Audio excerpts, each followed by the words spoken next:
नमस्कार बच्चों, कुरुकुलम क्लास में आपका स्वागत है। आज हम लेकर आए हैं आपको लोगों के लिए वैद्युत द्विध्रुव के कारण वैद्युत क्षेत्र की तीव्रता। वैद्युत द्विध्रुव के कारण वैद्युत क्षेत्र की तीव्रता दो कंडीशन में निकालते हैं, अच्छी स्थिति में और निरक्षी स्थिति में। आज हम यहाँ पर पढ़ेंगे अच्छी स्थिति में वैद्युत द्विध्रुव के कारण वैद्युत क्षेत्र की तीव्रता कैसे निकालते हैं। तो यहाँ पर देखो चित्र बना हुआ है। तो यहाँ पर एक वैद्युत द्विध्रुव है। वैद्युत द्विध्रुव की वीडियो हम पहले दे चुके हैं, उसके बारे में वहां से हम वैद्युत द्विध्रुव को समझ सकते हैं। यहाँ पर एक वैद्युत द्विध्रुव है। वैद्युत द्विध्रुव में दो आवेश होते हैं, एक माइनस क्यू और दूसरा प्लस क्यू। दोनों आवेशों के बीच की अल्प दूरी होती है जिसे हम 2L से लिखते हैं। वैद्युत द्विध्रुव का मध्य बिंदु, जब हम ये मध्य बिंदु लेंगे तो ये दूरी L हो जाएगी और ये वाली दूरी भी L हो जाएगी। इस मध्य बिंदु O से R दूरी पर हमें तीव्रता निकालना है अच्छी स्थिति में। तो इस मध्य बिंदु O से R दूरी पर अच्छी स्थिति में, अच्छी स्थिति का मतलब होता है वैद्युत द्विध्रुव की अक्ष। अक्ष का मतलब, अक्ष कैसे निकालेंगे? वैद्युत द्विध्रुव की अक्ष क्या होती है? दोनों आवेशों को मिलाने वाली रेखा। इसे अगर हम आगे बढ़ाते चले जाए तो ये सब वैद्युत द्विध्रुव की अक्ष होगी। तो मध्य बिंदु O से R दूरी पर अच्छी स्थिति में यहाँ पर एक बिंदु P है। इस बिंदु P पर हमें देखना है कितना वैद्युत क्षेत्र होगा। तो किसी भी बिंदु पर अगर वैद्युत क्षेत्र निकालना है तो हमें ये देखना होता है कि वहां निकाय में कितने आवेश हैं। निकाय में जितने आवेश होते हैं उन सभी आवेशों के कारण उस बिंदु पर वैद्युत क्षेत्र निकाला जाता है। यहाँ हम देखते हैं निकाय में दो आवेश हैं, एक माइनस क्यू और दूसरा प्लस क्यू। तो इस बिंदु P पर वैद्युत क्षेत्र इन दोनों आवेशों के कारण होगा। जिस बिंदु पर वैद्युत क्षेत्र निकालते हैं तो हम मान के चलते हैं कि वहां धन आवेश रखा है और धन आवेश पर बल जिस दिशा में लगेगा वैद्युत क्षेत्र उसी दिशा में हो जाएगा। तो यहाँ पर सबसे पहले हम देखेंगे माइनस क्यू आवेश के कारण बिंदु P पर वैद्युत क्षेत्र किस दिशा में होगा। तो माइनस क्यू है, यहाँ हम प्लस मान के चलते हैं। अगर इस प्लस आवेश पर बल माइनस क्यू आवेश के कारण देखेंगे तो आकर्षण लगेगा, इसलिए वैद्युत क्षेत्र माइनस क्यू की ओर होगा। यहाँ प्लस क्यू आवेश है, यहाँ पर भी प्लस होगा। इस प्लस क्यू आवेश के कारण अगर देखें इस प्लस क्यू आवेश पर तो प्रतिकर्षण बल लगेगा, अर्थात इस दिशा में लगेगा। तो फिर वैद्युत क्षेत्र इस दिशा में हो जाएगा। इसे हम E2 से लिख देंगे। वैद्युत द्विध्रुव को हम ए भी मान लेते हैं। इसके बाद दिशा बनाने के बाद हम दोनों के कारण देखेंगे कितना वैद्युत क्षेत्र उत्पन्न होगा। तो माइनस क्यू आवेश के कारण बिंदु P पर वैद्युत क्षेत्र की तीव्रता, जिसे हमने E1 से लिखा है। बिंदु आवेश के कारण वैद्युत क्षेत्र की तीव्रता का फॉर्मूला हम पढ़े हैं 1/4πε0 के Q/R²।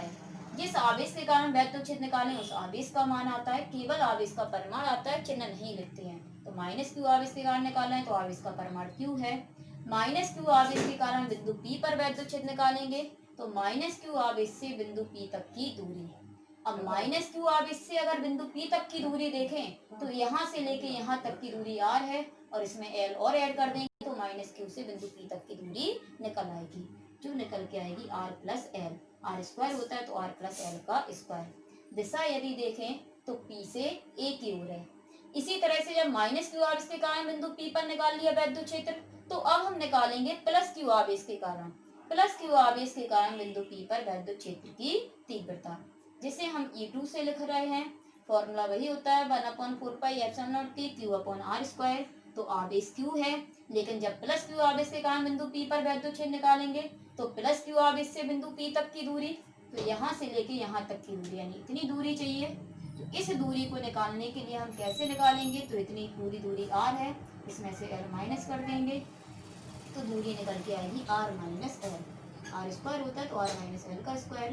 दिशा देखें तो B से P की ओर है। अब जितने आवेश निकाय में होते हैं उन सभी आवेशों का इस बिंदु पर वैद्युत क्षेत्र निकाल लेते हैं। उसके बाद हम देखते हैं कि उस बिंदु पर परिणामी वैद्युत क्षेत्र कितना होगा। तो परिणामी निकालने की तीन कंडीशनें होती हैं। यदि वैद्युत मतलब कोई भी सदिश राशि हो, केवल वैद्युत क्षेत्र के लिए ही नहीं होता है, कोई भी सदिश राशियां हो अगर एक ही दिशा में होती हैं तो जोड़ा जाता है, और अगर सदिश राशियां विपरीत दिशा में होती हैं तो उन्हें घटाया जाता है, और अगर सदिश राशियां कोण पर होती है तो उसके लिए एक फॉर्मूला होता है √E1² + E2² 2E1 E2 cos theta. अब यहाँ पर हम देखते हैं कि वैद्युत क्षेत्र की तीव्रताएं ये विपरीत दिशा में है, तो जो बड़ा होगा उसमें से छोटा घटा देंगे। तो हम यहाँ देखेंगे E2 का मान बड़ा होगा और E1 छोटा। कैसे देखा हमने, पूरा सेम है, केवल यहाँ r प्लस एल है और यहाँ r माइनस एल है। नीचे छोटी संख्या होती है तो भाग देने पर ज्यादा मान प्राप्त होगा और नीचे बड़ी संख्या होती है तो भाग देने पर कम प्राप्त होगा। तो यहाँ E2 ज्यादा होगा और E1 कम होगा।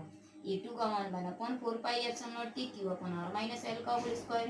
E1 का मान रख दिया 1/4πε0 t q upon r plus L का होल स्क्वायर।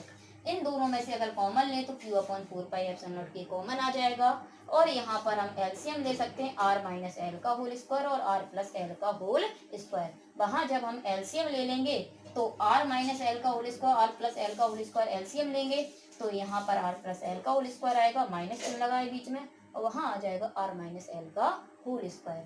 q अपॉन 4πε0 के ज्यों के त्यों लिख देंगे, इस पर भी स्क्वायर है उस पर भी स्क्वायर है, पूरे पर whole square.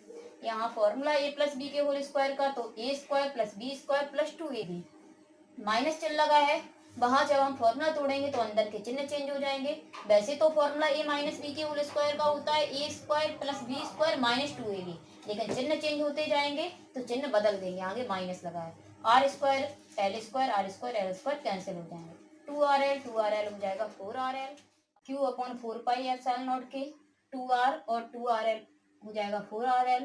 a minus B और a प्लस बी, फॉर्मूला होता है a square minus B square का तो r square minus L square, पूरे पर होल स्क्वायर लगा हुआ है। q अपॉन 4πε0 के 4rl। अब हमें पता है कि जो 2l दूरी है वो बहुत अल्प दूरी है। जब 2l का मान बहुत अल्प है तो l तो और ज्यादा ही छोटा होगा। जब l का मान बहुत छोटा होगा, मान लो सपोज डेट l का मान 0.1 है तो यहाँ से हम एल स्क्वायर निकालें तो 0.01 हो जाएगा। जब एल का मान बहुत छोटा है तो एल स्क्वायर का मान और भी छोटा होगा। तो यहाँ पर हम एल स्क्वायर को हटा सकते हैं। जोड़ने या घटाने पर कोई भी मान जब बहुत छोटा होता है तो उसे नगण्य मानकर छोड़ देते हैं। तो आर स्क्वायर का स्क्वायर हो जाएगा आर की पावर 4। क्यू 4rl को हम 2r इंटू 2rl लिख सकते हैं, 2r इंटू 2l, आर की पावर 4 अपॉन में रह गई। q इंटू 2l वैद्युत द्विध्रुव आघूर्ण p का फॉर्मूला होता है, 2r ज्यों के त्यों रहेगा अपॉन में r की पावर 4। एक r से एक r कट जाएगा तो अपॉन में बचेगा r क्यू। तो वैद्युत द्विध्रुव के कारण अच्छी स्थिति में वैद्युत क्षेत्र की तीव्रता का फॉर्मूला होता है 1/4πε0 के 2p अपॉन r क्यू।